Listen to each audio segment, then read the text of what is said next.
नमस्कार दोस्तों, कविता Yadav YouTube channel पर आप सभी का स्वागत है। संपूर्ण हिंदी विषय की तैयारी को आगे बढ़ाते हुए आज की क्लास में हम करेंगे हिंदी साहित्य के महत्वपूर्ण प्रश्न। हिंदी साहित्य के PYQ को करते हुए हम आज की क्लास को आगे बढ़ा रहे हैं। तो आज की क्लास में हम उपन्यासों से संबंधित PYQ करेंगे, क्योंकि आप सभी को पता है एक प्रैक्टिस सेट के माध्यम से हम जितने भी पिछले सालों में प्रश्न पूछे गए हैं हिंदी साहित्य से संबंधित सभी प्रश्नों को करते हुए आगे बढ़ रहे हैं। हिंदी साहित्य की गद्य विधाओं में हमने निबंध, कहानी जो है नाटक से संबंधित PYQ कंप्लीट कर लिए थे। आज की क्लास में हम उपन्यासों से संबंधित PYQ को करेंगे भाई। तो जिस भी परीक्षा में हिंदी साहित्य से संबंधित प्रश्न पूछे जाते हैं तो उन सभी के लिए ये क्लास काफ़ी मददगार साबित होगी। कहीं ना कहीं पिछली परीक्षाओं में पूछे गए प्रश्नों को ही हम विद सॉल्यूशन के साथ करने की कोशिश करते हैं। तो शुरुआत कर लेते हैं प्रश्न नंबर 1। डॉक्टर काशीनाथ सिंह द्वारा लिखित उपन्यास उपसंहार, यानी कि उपसंहार जो उपन्यास है वो किसका है? काशीनाथ सिंह का। ये आपको ध्यान रखना है कि कथा वस्तु का आधार बताइए। तो इसकी जो उपसंहार उपन्यास है काशीनाथ सिंह का, उसकी कथा वस्तु क्या रही है? आंसर आप लोगों के सामने ही है।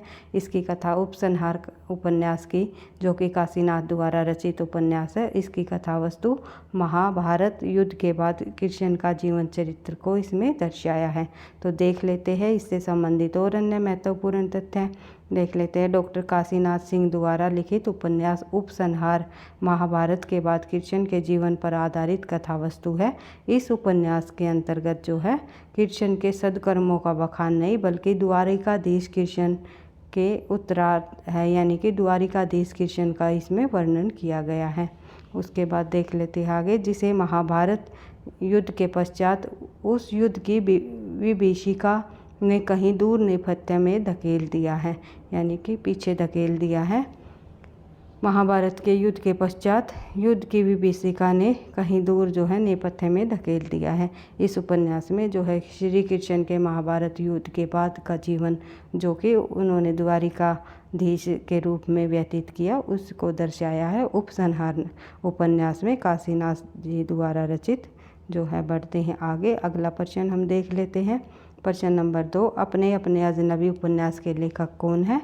तो अपने अपने अजनबी जो उपन्यास है वो सचिनानंद हीरानंद वात्स्यायन अज्ञे जी का है। कई बार अज्ञे जी का पूरा नाम भी पूछ लिया जाता है, आपको ध्यान रखना है। पहले सचिनानंद आएगा, फिर हीरानंद, फिर वात्स्यायन, फिर अज्ञे। बढ़ते हैं आगे, इससे संबंधित और अन्य हम तथ्य देख लेते हैं।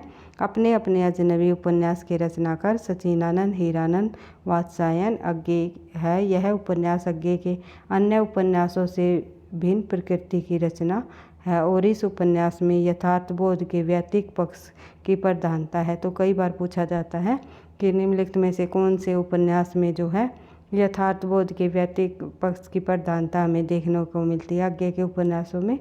तो आपको ध्यान रखना अपने अपने अजनबी। इस रचना को कुछ विद्वानों ने अस्तित्ववादी चेतना का उपन्यास माना है। अज्ञे ने इनकी रचना दो पात्रों योके और सेलेमा के माध्यम से की। तो इस अपने अपने अजनबी के जो ये पात्र है योके और सेलेमा, ये भी आपको ध्यान रखने हैं, क्योंकि पात्रों से संबंधित भी कई बार परीक्षाओं में प्रश्न पूछा जाता है। तो 1 सेकंड भाई आपको रुकना पड़ेगा। 1 सेकंड भाई, देख लेते हैं आगे। अगला प्रश्न हमारा प्रश्न नंबर 3, निम्नलिखित में से सुमेलित कीजिए तथा नीचे दिए गए कूटों की सहायता से सही उत्तर चुनिए। तो हमें जो ये उपन्यास और उपन्यासकार यानी कि रचनाकार के नाम दिए गए हैं, एक तरफ रचना है और दूसरी तरफ रचनाकार है। तो हमें सुमेलित करने हैं कौन सी रचना किस लेखक की है। तो अलमा कबूतरी जो उपन्यास है वो है मैत्री पुष्पा का। अलमा कबूतरी मैत्री पुष्पा जी का ही है भाई, थोड़ा ध्यान नहीं रहा, इसके लिए माफ़ी चाहूँगी। तो छप्पर जो उपन्यास है वो आप सभी को पता है जयप्रकाश करदम जी का है। मुक्ति पर जो उपन्यास है वो है मोहन दास नैमिषारण्य जी का। उसके बाद जो है आवा प्रसिद्ध उपन्यास है चित्रा मुर्तगल का। तो सही आंसर हो जाएगा हमारा डी। तो ए का 3 हो जाएगा, बी का 1 हो जाएगा, सी का हो जाएगा 4 और जो है डी का हो जाएगा 2। तो इस प्रकार से हमारा आंसर हो जाएगा।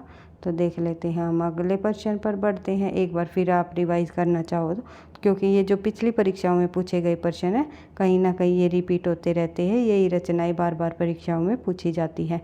तो अमला कबूतरी जो है मैत्री पुष्पा जी का है, छप्पर जो है जयप्रकाश करदम, मुक्ति पर्व जो है नेमिशराय, उसके बाद जो अंतिम है आवा आवा है चित्रा मुद्गल का। बढ़ते हैं आगे अगले प्रश्न की तरफ। शेखर एक जीवनी को मैं हिंदी में के 5 सबसे महत्वपूर्ण उपन्यासों में मानता हूँ। प्रसिद्ध उपन्यास शेखर एक जीवनी के संदर्भ में सुक्तिपरक अभिमत इसमें किसका है? तो किस विद्वान के द्वारा कहा गया है कि शेखर एक जीवनी जो उपन्यास है इस उपन्यास को इन्होंने जो है कि 5 सबसे महत्वपूर्ण उपन्यासों में माना है। ये बात कही है किस विद्वान ने, किस आलोचक ने, यानी कि किस साहित्यकार ने? तो देख लेते हैं, इसका हमारा सही आंसर हो जाएगा डॉक्टर नामवर सिंह ने। डॉक्टर नामवर सिंह ने शेखर एक जीवनी को उपन्यास को हिंदी के महत्वपूर्ण 5 प्रमुख उपन्यासों के अंतर्गत माना है। तो देख लेते हैं, शेखर एक जीवनी को मैं हिंदी के 5 सबसे महत्वपूर्ण उपन्यासों में मानता हूँ। यह जो सुक्तिपरक अभिमत है यह नामवर सिंह का है भाई। बढ़ते हैं आगे अगला प्रश्न है हमारा प्रश्न नंबर 5। समाज में उपेक्षित भंगियों की जीवन गाथा डैश उपन्यास में है? तो किस में उपन्यास में दर्शाई गई है समाज में उपेक्षित भंगियों के जीवन गाथा को? सही आंसर हो जाएगा हमारा नाचो बहुत गोपाल। जो नाचो बहुत गोपाल जो उपन्यास है अमृतलाल नागर जी का है। तो देख लेते हैं एक बार इससे संबंधित महत्वपूर्ण तथ्य। नाचो बहुत गोपाल यशस्वी साहित्यकार अमृतलाल नागर का है। उसके अब तक के उपन्यासों की लीक से हटकर सर्वथा मौलिक उपन्यास है। इसमें महत्तर कहे जाने वाले अछूतों में अछूत, अभागे, अंत्यजन जो के चारों ओर की कथा का ताना बाना बुना हुआ है और उनके अंतरंग जीवन की करुणामयी रसादर्श और हृदय का ही झांकी प्रस्तुत की गई है। 2.5 दिन वर्षों के अथक परिश्रम से विभिन्न महत्तर बस्तियों के सर्वेक्षण व वहाँ के निवासियों के इंटरव्यू के आधार पर लिखी गई इस वृहद औपनिवेशिक कृति में नागर जी ने सहृदय कथाकार और सजग समाज शास्त्री का अद्भुत समन्वय हुआ है। ये इस उपन्यास के अंतर्गत आपको देखने को मिलेगा। और जो ये अमृतलाल नागर जी का इन्होंने जो है मानस का हंस, खंजन नैन आदि उपन्यास भी जो है जीवनी परक उपन्यास को भी रचना की है। बढ़ते हैं आगे अगला प्रश्न है हमारा प्रश्न नंबर 6। तीसरी सत्ता उपन्यास के लेखक का नाम बताइए। तो तीसरी सत्ता उपन्यास के लेखक का नाम है निम्नलिखित में से गिरिराज किशोर। तीसरी सत्ता लोग जुगलबंदी, ढाई घर इनका इम्पोर्टेंट उपन्यास रहा है भाई जुगल किशोर का। उसके बाद इंद्र सुने, यथा, प्रस्तावित आदि उपन्यास के लेखक गिरिराज किशोर जी रहे हैं। और इनकी अन्य रचनाएं भी हम देख लेते हैं। कहानी संग्रह है गिरिराज किशोर जी के नीम के फूल, 4 मोती बेआब, पेपरवेट इनकी प्रसिद्ध कहानी रही है। रिश्ता और अन्य कहानियाँ, शहर दर शहर भी इम्पोर्टेंट है भाई। देह आदि यह जो है यह देह किसकी है यह देह किसकी है इनकी कहानी का नाम है। आदि जो है गिरिराज किशोर जी की प्रसिद्ध कहानियाँ रही है। नाटक रहे हैं इनके नरमेघ पर जा ही रहने दो, चेहरे चेहरे किसके चेहरे, केवल मेरा मान लो, जुर्म आयद, काठ की तोप और लघु नाटक मोहन का दुख। जो ये इनके नाटकों के नाम है। तो इनके अधिकतर जो है उपन्यासों में ही अधिक प्रसिद्ध हुई है। पेपरवेट जो कहानी भी इन्होंने जो लिखी है वो भी काफ़ी इनकी प्रसिद्ध हुई है। तो बढ़ते हैं आगे अगला प्रश्न हमारा 30, 40, 50 उपन्यास के लेखक कौन है? तो 30, 40, 50 उपन्यास के लेखक माने जाते हैं। 30, 40, 50 उपन्यास का नाम है भाई, ये नहीं कि 30, 40, 50 उपन्यासों के लेखक, ये नहीं पूछा हुआ। तो 30, 40, 50 नामक उपन्यास का जो लेखक है वो है प्रभाकर माचवे जी। प्रभाकर माचवे 30, 40, 50 उपन्यास के लेखक माने जाते हैं। प्रभाकर माचवे 3 उपन्यास प्रभाकर माचवे के 3 उपन्यास दर्द के पेवंद किस लिए तथा 30, 40, 50 इन तीनों उपन्यासों में आधुनिक जीवन की मूल्यहीनता को दर्शाया है एवं उनके खोखलेपन का वर्णन का प्रयास भी किया है। बढ़ते हैं आगे। अगला प्रश्न हम देखते हैं, प्रश्न नंबर 8। फांस उपन्यास के लेखक कौन है? तो निम्नलिखित में से फांस उपन्यास के लेखक है संजीव। संजीव जो है फांस उपन्यास के लेखक माने जाते हैं। इससे संबंधित और अन्य महत्वपूर्ण तथ्य देख लेते हैं। फांस उपन्यास के लेखक संजीव है। इस उपन्यास की पृष्ठभूमि है देश भर के लगभग पिछले 2 दशकों में बढ़ रही किसानों की आत्महत्याएं, जो इस उपन्यास की पृष्ठभूमि बताई गई है। तो कि पिछले देश भर में लगभग 2 वर्षों के दर्शों में जो किसानों की आत्महत्याएं हुई हैं उनको दर्शाया है इसमें। हालांकि उपन्यास में महाराष्ट्र के यवतमाल के ज़िले के बनगांव नामक गांव का चित्रण भी इसमें दिखाया गया है, लेकिन इसमें आंध्र प्रदेश में नाटक के किसानों सहित भारत के उन सभी किसानों की कहानियां भी शामिल है जिन्हें पहले GMBजो का इस्तेमाल करने के लिए फुसलाया गया था और फिर कर्ज दिया गया, लेकिन सूखे की मार और कुछ प्रकृति के अत्याचार के कारण सीधे साधे किसानों की जिंदगी कर्ज तथा सूखे के बोझ तले दबे होने के कारण आत्महत्या की तरफ बढ़ती गई। यह बात जो है इस उपन्यासों में बताया गया है, किसमें? फांस में, जो कि किसके द्वारा रचित उपन्यास है? संजीव द्वारा। बढ़ते हैं आगे। अगला प्रश्न है प्रश्न नंबर 9। निम्नलिखित में से कौन सा उपन्यास कमलेश्वर जी का नहीं है? निम्नलिखित में से कौन सा उपन्यास कमलेश्वर का नहीं है? तो बताना है हमें। काली आंधी, डाक बंगला, चौखट और कितने पाकिस्तान। तो इनमें जो है चौखट कमलेश्वर जी का उपन्यास नहीं है और अन्य ये तीनों उपन्यास कमलेश्वर जी के हैं। कौन कौन से? काली आंधी, डाक बंगला, कितने पाकिस्तान, ये तीनों उपन्यास कमलेश्वर जी के हैं। तो देख लेते हैं इससे संबंधित और अन्य तथ्य। कमलेश्वर का नाम नई कहानी आंदोलन से जुड़े अगुआ कथाकारों में आता है। तो नई कहानी से जुड़े अगुआ कथाकारों के अंतर्गत कमलेश्वर जी का नाम आता है और उनकी पहली कहानी 1948 में प्रकाशित हुई, परंतु राजा निर्वंशिया नाम है भाई इनकी कहानी का। तो 1957 में वे बड़े कथाकार बन गए। राजा निर्वंशिया इनकी प्रसिद्ध रचना हुई है, इसी के कारण वे बड़े कथाकार बन गए हैं। तो कमलेश्वर ने 300 से अधिक कहानियाँ लिखी। कई बार परीक्षाओं में पूछा जाता है तो कमलेश्वर ने कितनी कहानियाँ लिखी? 300 से अधिक। जितनी मुंशी प्रेमचंद जी ने लगभग कहानियाँ लिखी उतनी ही कमलेश्वर जी ने लिखी। कई बार इनकी कहानियों की संख्या पूछ ली जाती है। मुंशी प्रेमचंद जी द्वारा लिखी गई 300 कहानियाँ और कमलेश्वर जी ने भी 300 से अधिक कहानियाँ लिखी हैं प्रेमचंद जी ने। ये आपको ध्यान रखना है क्योंकि परीक्षा में पूछा जाता है। इसलिए जो तथ्य जो है एक दूसरे से रिलेटेड होते हैं और परीक्षाओं की दृष्टि से इम्पोर्टेंट होते हैं, पूछे जाते हैं, मैं आपको साथ साथ बताने की पूरी कोशिश करती हूँ ताकि आपको एक दूसरे से रिलेट करते हुए चीज़ों आसानी से याद हो जाए। तो देख लेते हैं। कमलेश्वर ने 300 से अधिक कहानियाँ लिखी है। इनकी कहानियों में मांस का दरिया, नीली झील, तालाश, बयान, नागमणि, अपना एकांत, आशिकती, जिंदा मुर्दे, जांच, पंचम की नाक, मुर्दों की दुनिया, कस्बे का आदमी एवं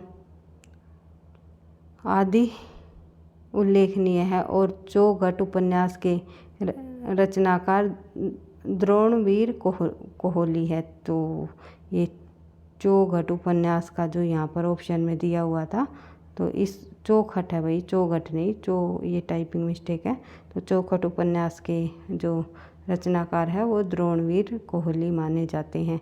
और अन्य तथ्य की बात करें तो कमलेश्वर के अन्य कीर्तियों की जब हम बात करें तो देख लेते हैं। 1 सड़क 57 गलियाँ, डाक बंगला, तीसरा आदमी, समुंदर में खोया हुआ आदमी, काली आंधी, 1 सेकंड भाई, उसके बाद लौटे हुए मुसाफिर, वही बात, आगामी अतीत, सुबह दोपहर शाम, रेगिस्तान, एक और चंद्रकांता, कितने पाकिस्तान इनके प्रसिद्ध उपन्यास माना जाता है। और नाटक की बात करें तो नाटक है इनके अधूरी आवाज़, रेत पर लिखे नाम, हिंदुस्तान हमारा। ये सभी नाटक कमलेश्वर जी द्वारा लिखे गए। उसके बाद अगला प्रश्न है, चंद हसीनों की खतूत किसकी रचना है? चंद हसीनों की खतूत जो है रचना है पांडे बेचन शर्मा उग्र जी की। कई बार परीक्षाओं में पूछी गई रचना है। बढ़ते हैं आगे। अगला प्रश्न, इससे संबंधित तथ्य देख लेते हैं भाई। चंद हसीनों की खतूत जो है उग्र जी की प्रसिद्ध उपन्यास है, तो देख लेते हैं। वर्ष 1927 ईस्वी में प्रकाशित पांडे बेचन शर्मा उग्र जी द्वारा लिखा गया लघु व्यंग्य उपन्यास है। और खुदाराम और चंद हसीनों की खतूत, खुदाराम और चंद हसीनों की खतूत जो उपन्यास है, इसमें तीक्ष्ण व्यंग्य की वाणी प्रस्तुत की गई है, यानी कि तीक्ष्ण एक व्यंग्यात्मक रचना मानी जाती है। बढ़ते हैं आगे। किस भाषा में उपन्यास को कादम्बरी कहा जाता है? तो कादम्बरी कहा जाता है किस भाषा में उपन्यास को? वो कहा जाता है मराठी भाषा में उपन्यास को कादम्बरी कहा जाता है। कादम्बरी शब्द एक जातिवाचक संज्ञा बन गया, तो मराठी में उपन्यास के अर्थ में कादम्बरी शब्द का एक जो है जातिवाची संज्ञा के रूप में हमें मिल गया। बढ़ते हैं आगे। अगला प्रश्न है प्रश्न नंबर 12। उपन्यास और उपन्यासकार की दृष्टि से एक युगम अशुद्ध है, ये आपको बताना है। कौन सा युगम उसमें गलत है? तो नीला चांद शिव प्रसाद सिंह का बिल्कुल सही है। और सारा आकाश राजेंद्र यादव का उपन्यास है, बिल्कुल सही है। मुझे चांद चाहिए सुरेंद्र वर्मा का है, बिल्कुल सही है। लेकिन महाबोध जो है ये मनु भंडारी जी की रचना है, ना कि उषा प्रियंवदा की। बढ़ते हैं आगे। अगला प्रश्न हमारा, अजय की डायरी देवराज किस विधा की रचना है? तो जो देवराज जी द्वारा लिखी गई रचना है अजय की डायरी, ये किस विधा की रचना है, ये आपको बताना है। तो इसका हमारा सही आंसर हो जाएगा भाई, यह एक उपन्यास है। अगर इसको आप डायरी समझोगे तो ये आपका गलत हो जाएगा आंसर, क्योंकि अजय की डायरी नाम है उपन्यास का, जो कि देवराज जी द्वारा लिखा गया है। तो देख लेते हैं। हाँ, इससे संबंधित तथ्य, देवराज नंद किशोर मूलतः चिंतक है और उनकी साहित्य व्यापक संस्कृति चिंता के अंतर्गत उपलक्ष्य रूप में ही है। वे मानवतावादी परंपरा के विचारक है और कीर्ति के बजाय कृतित्व के लिए आवश्यक वातावरण और प्रेरणा को स्पष्ट करने में सहज उत्साह का अनुभव करते हैं। देवराज नंद किशोर जी की अन्य रचनाएं जब हम बात करें तो पथ की खोज इनकी इम्पोर्टेंट रचना है। उसके बाद ये उपन्यास है पथ की खोज, साहित्य चिंता, आधुनिक समीक्षा, छायावाद का पतन भी काफ़ी इम्पोर्टेंट रहा है।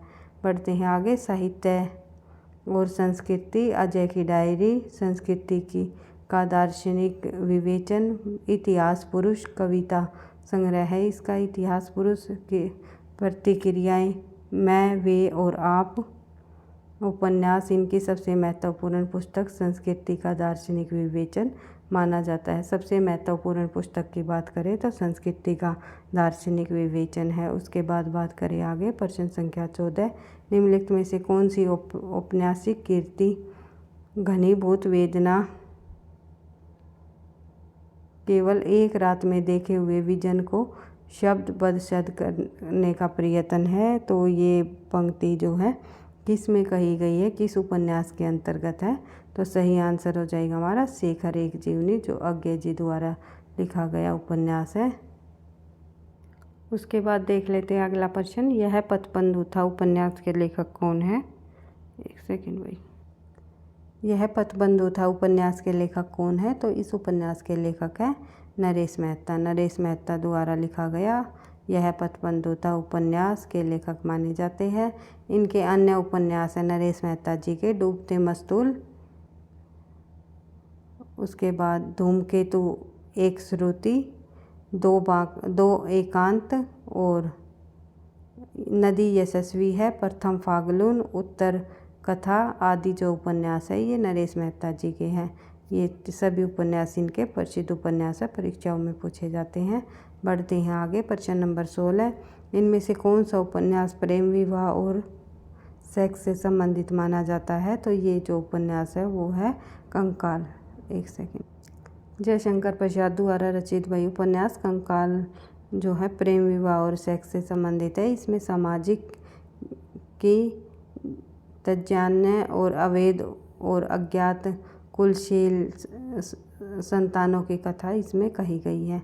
बढ़ते हैं आगे। प्रश्न नंबर 17 देख लेते हैं अगला प्रश्न। दुखम सुखम उपन्यास की लेखिका कौन है? तो दुखम सुखम जो प्रसिद्ध उपन्यास है वो है ममता कालिया का। ममता कालिया का उपन्यास दुखम सुखम प्रसिद्ध उपन्यास रहा है और जितनी भी महिला कथाकार रही है उनके सभी के उपन्यास या रचनाएं कहीं ना कहीं परीक्षाओं में पूछी जाती है। तो आपको सभी जैसे कि मनु भंडारी, ममता कालिया, उषा प्रियमदा, इन सब के जो जितनी भी रचनाएं हैं आपको याद कर लेनी है। तो दुखम सुखम जो 2009 में लिखी गई उपन्यास है ममता कालिया जी का। तो इसके अन्य उपन्यासों की बात करें तो बेघर भी इम्पोर्टेंट है भाई। नरक दर नरक, प्रेम कहानी, लड़कियाँ, एक पत्नी के नोट्स। एक पत्नी के नोट्स जो है ममता कालिया जी की है और एक पति के नोट्स जो है महेंद्र भल्ला की रचना है। दौड़ और अंधेरे का ताला, ये सभी रचनाएं ममता कालिया जी की है, ये आपको ध्यान रखना है। एक पत्नी के नोट्स कई बार परीक्षाओं में पूछी जाती है और एक क्लास में मिलती जुलती रचनाओं की भी लेकर के आऊँगी भाई, जिसमें आपको हिंदी साहित्य से संबंधित जो परीक्षाओं में बार बार पूछी जाती है एक दूसरे से जो है मिलते जुलते नाम है। जैसे कि एक पत्नी के नोट्स जो है ममता कालिया का उपन्यास है, लेकिन अगर पूछ लिया जाए एक पति के नोट्स, एक पति के नोट्स, ये रचना किसकी है? तो ये रचना है महेंद्र भल्ला की। महेंद्र भल्ला, ये आपको ध्यान रखना है। तो इस प्रकार से मिलती जुलती रचनाओं को भी हम एक क्लास के अंतर्गत करेंगे। अगर आप कमेंट बॉक्स में लिख करके अगर क्लास चाहिए आपको मिलती जुलती रचनाओं की तो आप कमेंट बॉक्स में लिख करके बता सकते हो, क्योंकि आपके लाइक और कमेंट से ही मुझे नेक्स्ट क्लास बनाने का मोटिवेशन भी मिलता है। मुझे ये पता चल जाता है हाँ आपको मेरे द्वारा कराई गई जो ये प्रश्नों की सीरीज़ है पसंद आ रही है, आपके लिए कहीं ना कहीं परीक्षाओं में मददगार साबित होगी। तो प्लीज़ वीडियो को लाइक और शेयर एंड चैनल पर पहली बार हो तो सब्सक्राइब ज़रूर कर लेना। हर रोज़ हिंदी विषय से संबंधित हम अधिक से अधिक प्रश्नों को करते हुए अपनी तैयारी को आगे बढ़ा रही हैं। कम समय में अधिक प्रश्नों को करने की हम पूरी कोशिश करते हैं और विद सॉल्यूशन के साथ करने की कोशिश भी करते हैं। तो देख लेते हैं अगले प्रश्न को। प्रश्न नंबर हमारा 18, निम्नलिखित में से कौन सा उपन्यास एवं उपन्यासकार का सही युग्म नहीं है? तो इनमें से कौन सा उपन्यास और उपन्यासकार आपस में सही युग्म नहीं है, ये आपको बताना है।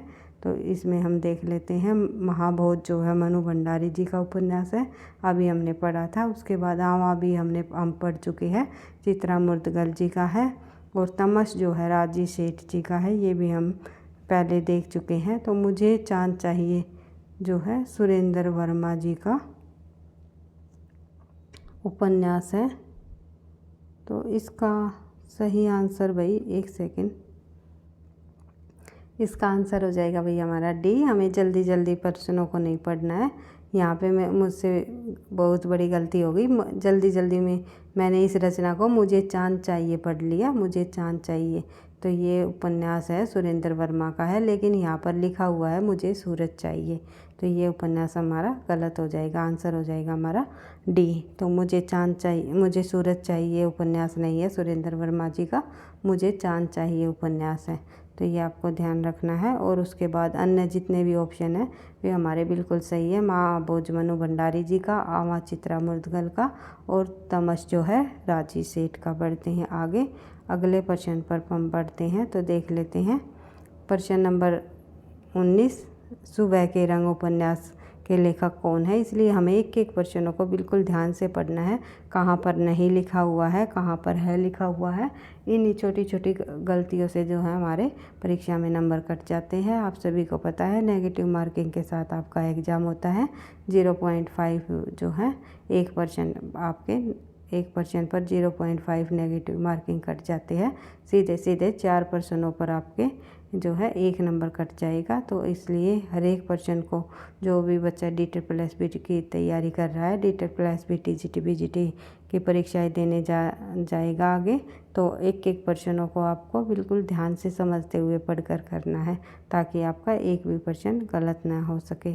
बढ़ते हैं आगे, देख लेते हैं सुरंग के सुबह उपन्यास के लेखक कौन है। तो सुरंग के जो सुबह उपन्यास है, इसके लेखक माने जाते हैं मिथिलेश्वर जी।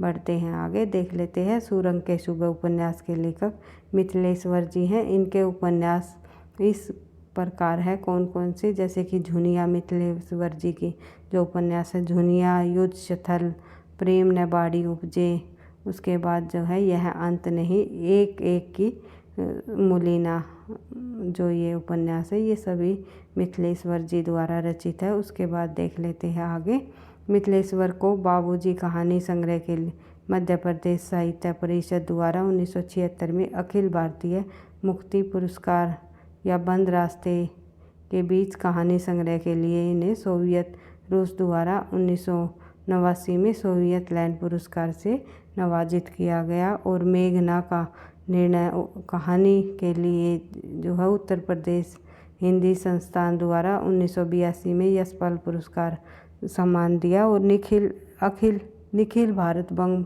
साहित्य द्वारा जो है राज्य के सर्वश्रेष्ठ हिंदी लेखन के लिए 1983 में अमृत पुरस्कार से भी इन्हें सम्मानित किया जा चुका है। इतने सारे पुरस्कार इन्हें मिल चुके हैं उस मिथिलेश्वर जी को। बढ़ते हैं आगे, अगला प्रश्न हमारा सुरेंद्र वर्मा द्वारा रचित मुझे चांद चाहिए उपन्यास की नायिका का नाम बताइए। तो मुझे चांद चाहिए उपन्यास की नायिका है वर्षा वशिष्ठ। बढ़ते हैं आगे अगले प्रश्न पर, तो इससे संबंधित और अन्य तथ्य देख लेते हैं भाई।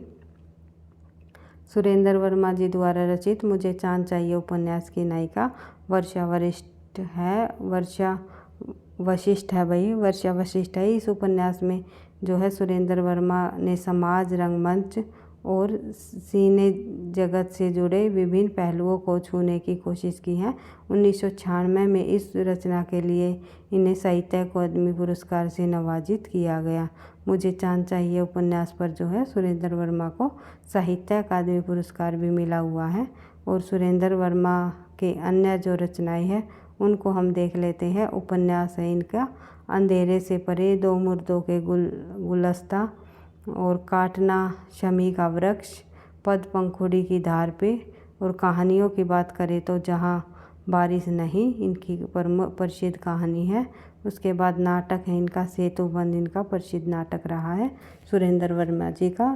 सेतुबंध, द्रौपदी और सूर्य की अंतिम किरण से सूर्य की पहली किरण तक, 8वां सर्ग, सैयद बड़े सैयद, एक दूनी एक, शकुंतला की अंगूठी, ये सभी जो नाटक है इम्पोर्टेंट है और सुरेंद्र वर्मा जी के हैं। बढ़ते हैं आगे, मुझे चांद चाहिए उपन्यास के लेखक, मुझे चांद चाहिए जो उपन्यास है वो सुरेंद्र वर्मा जी का है, हमने पढ़ लिया। बढ़ते हैं आगे, शेष कादम्बरी उपन्यास की लेखिका, शेष कादम्बरी उपन्यास की लेखिका है अलका सारावागी। तो अलका सारावागी की जो उपन्यास है वो है शेष कादम्बरी। बढ़ते हैं आगे, देख लेते हैं भाई। शेष कादम्बरी उपन्यास की लेखिका अलका सारावागी है। अलका सारावागी के और अन्य उपन्यास हम देख लेते हैं। तो शेष कादम्बरी उपन्यास की लेखिका अलका सारावागी है। इनके और अन्य उपन्यास है कलिकथा, बाया बाईपास, कलिकथा, बाया बाईपास, कोई बात नहीं और ब्रेक के बाद जो है, ये सभी उपन्यास अलका सारावागी के है। बढ़ते हैं आगे, प्रश्न नंबर 23, लालटेन की छत जो रचना है, उपन्यास है, ये किस लेखिका का है तो ये आपको बताना है। तो इसका सही आंसर हो जाएगा हमारा निर्मल वर्मा। निर्मल वर्मा द्वारा लिखा गया उपन्यास लालटेन की छत। लालटेन की छत 1974 का उपन्यास है। इसमें लेखक निर्मल वर्मा है और इसके अन्य उपन्यास है वे दिन, एक चिथड़ा सुख, उसके बाद देख लेते हैं रात का रिपोर्ट, अंतिम निर्णय, ये सभी उपन्यास जो है निर्मल वर्मा जी के हैं। बढ़ते हैं आगे, अगला प्रश्न हमारा प्रश्न नंबर 24, लालटेन की छत जो है किसकी है? लालटेन की छत उपन्यास की लेखिका निर्मल वर्मा जी है। बढ़ते हैं आगे। अगला प्रश्न है प्रश्न नंबर, देख लेते हैं भाई अगले पेज पर, निष्कवच उपन्यास की लेखिका कौन मानी जाती है? तो निष्कवच उपन्यास की लेखिका राजी सेठ है। तो राजी सेठ के और अन्य रचनाएं हम देख लेते हैं। तो निष्कवच राजी सेठ का उपन्यास है। इनकी अन्य उपन्यास है तत्सम भी जो राजी सेठ का उपन्यास है। फिर है अंधेर मोड़ से आगे, तीसरी हथेली, यात्रा मुक्त, दूसरे देश काल में, और यह कहानी नहीं। ये जो सभी उपन्यास है ये किन के हैं? राजी सेठ के। ये आपको ध्यान रखना है। निष्कवच और ये सभी का उपन्यास, जैसे कि तत्सम भी परीक्षाओं में पूछा गया उपन्यास है। राजी सेठ का कई उपन्यास इनके प्रसिद्ध हुए हैं। बढ़ते हैं आगे। अगला प्रश्न है हमारा प्रश्न नंबर 27, निम्नलिखित में से अमृतलाल का उपन्यास है। तो अमृत राय का है भाई, अमृतलाल का नहीं। लाल का हमने पहले पढ़ चुके हैं। अमृतलाल जी का जो उपन्यास पढ़ा था हमने, क्या नाम था? मानस का हंस, खंजर नयन आदि ये रचनाएं अमृतलाल नागर की है।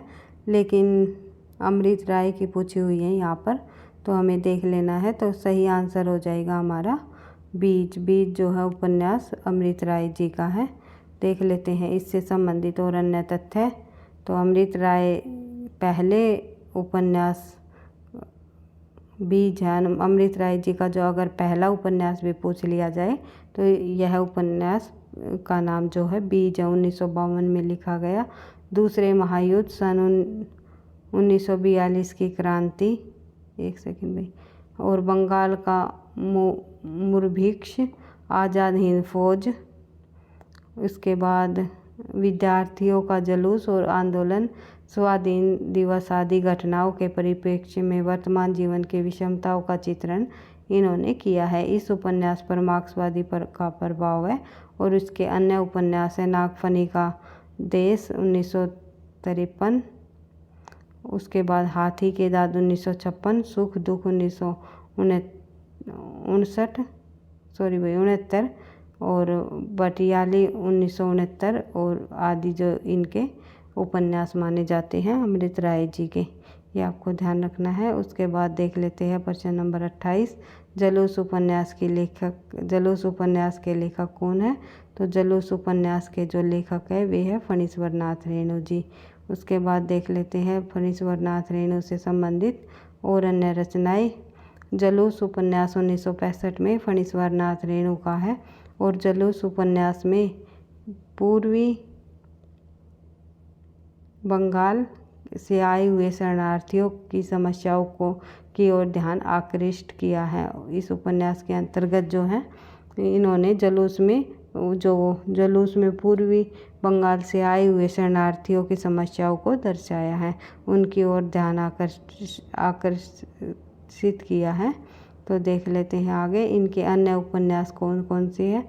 मैला आंचल 1954 में, प्रति परिकथा 1957, मैला आंचल 1954, प्रति परिकथा 1957, दीर्घ तपा 1963, कितने चौराहे 1966 और पलटू बाबू रोड 1979 और राम रतन राय 1971 रेणु का अधूरा उपन्यास है। तो ये जो उपन्यास है रेणु जी का अधूरा उपन्यास माना जाता है।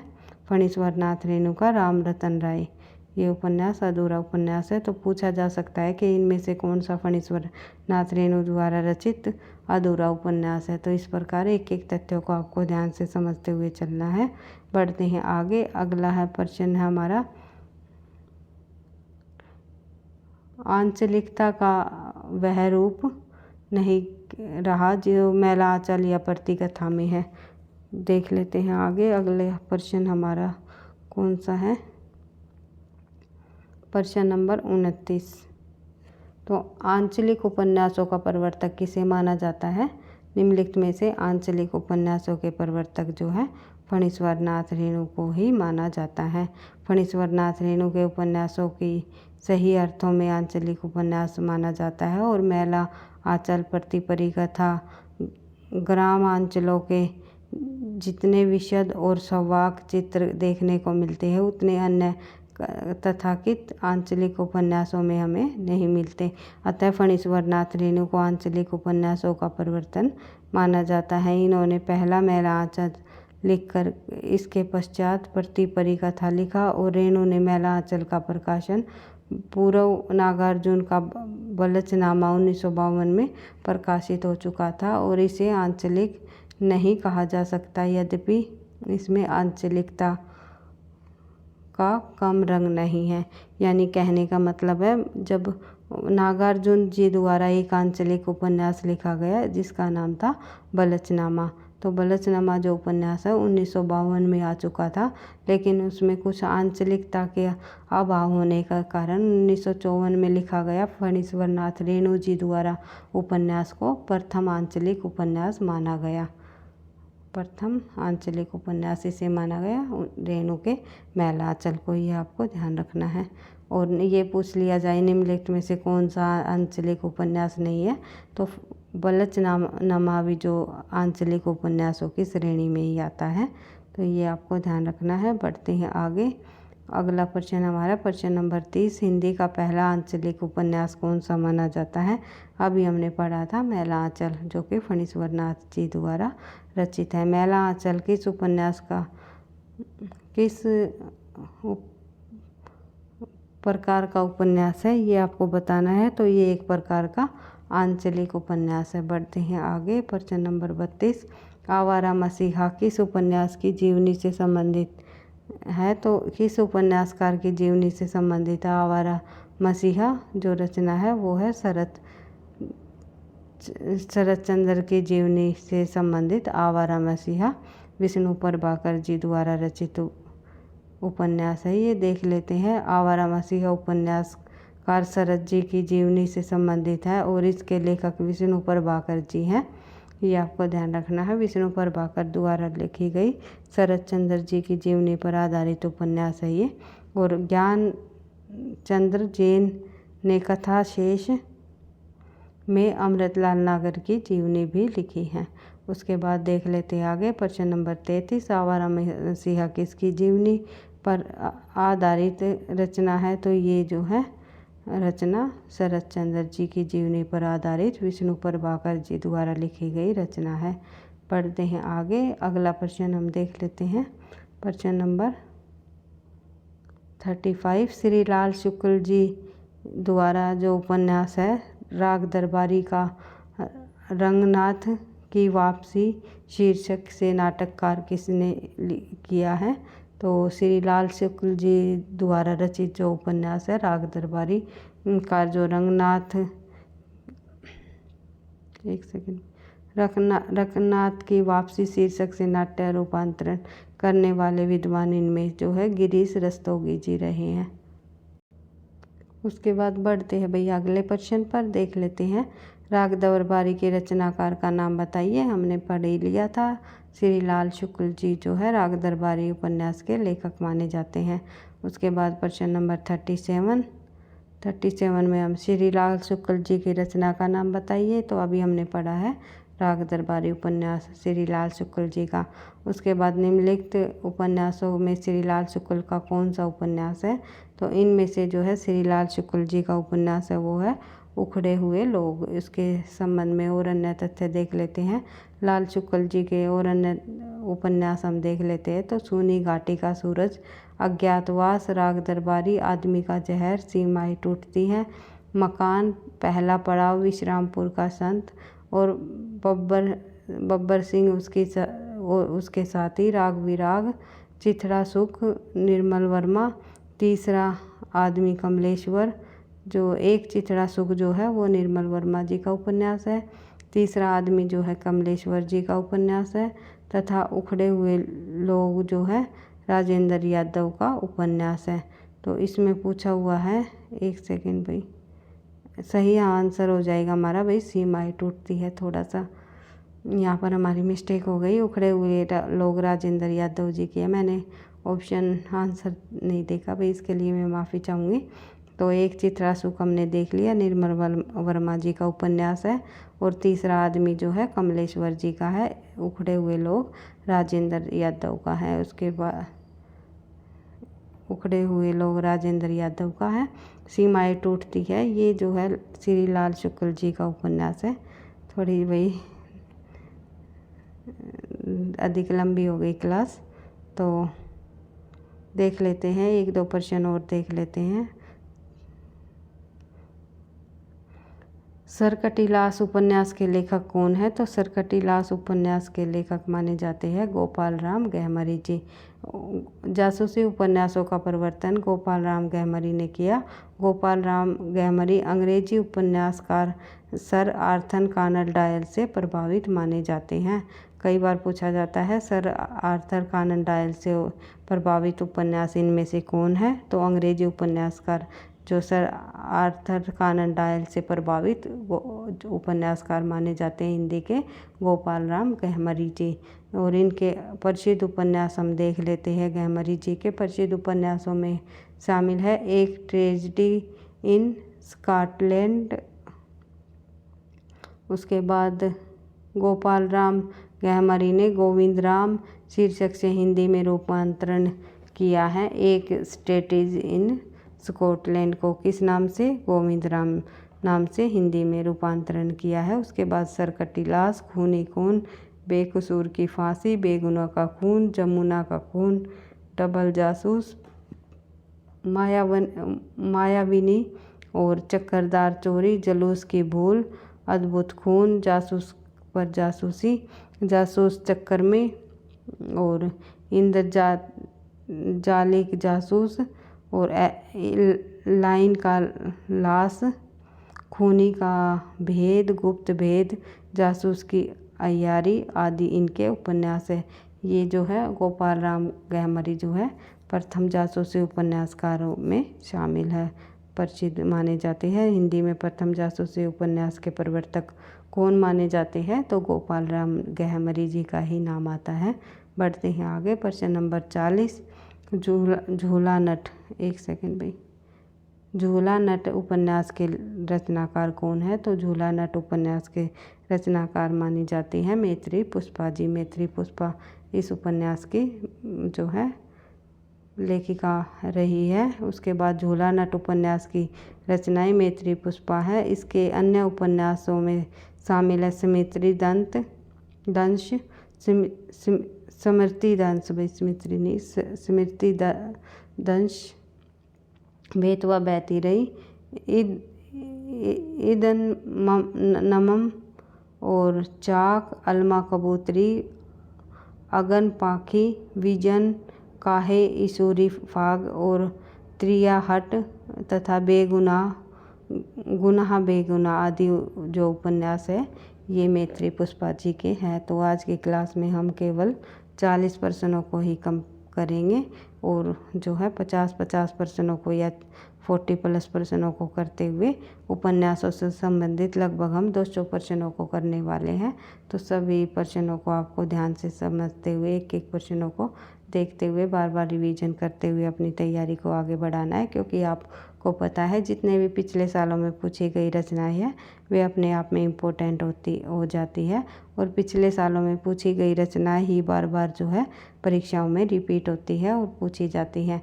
तो NTA नेट हो या DTET+ भी हो या BPSC की परीक्षा हो या कोई भी परीक्षा हो, सभी के लिए जो हम प्रैक्टिस सेट के आधार बना करके, घटना चक्र प्रैक्टिस सेट को आधार बना करके टॉपिक वाइज संपूर्ण हिंदी साहित्य के जो है व्याख्या सहित प्रश्नों को कर रहे ही है। साथ में जो है हम और अन्य इम्पोर्टेंट हिंदी साहित्य से संबंधित जितने भी हमारे प्रश्न हैं उनको भी हम जो है विद सॉल्यूशन के साथ करते हुए अपनी तैयारी को आगे बढ़ा रहे हैं। तो वीडियो पसंद आई तो लाइक करना, दोस्तों के साथ शेयर करना, चैनल पर पहली बार हो तो सब्सक्राइब कर लेना, पढ़ते रहना, आगे बढ़ते रहना। थैंक यू, धन्यवाद।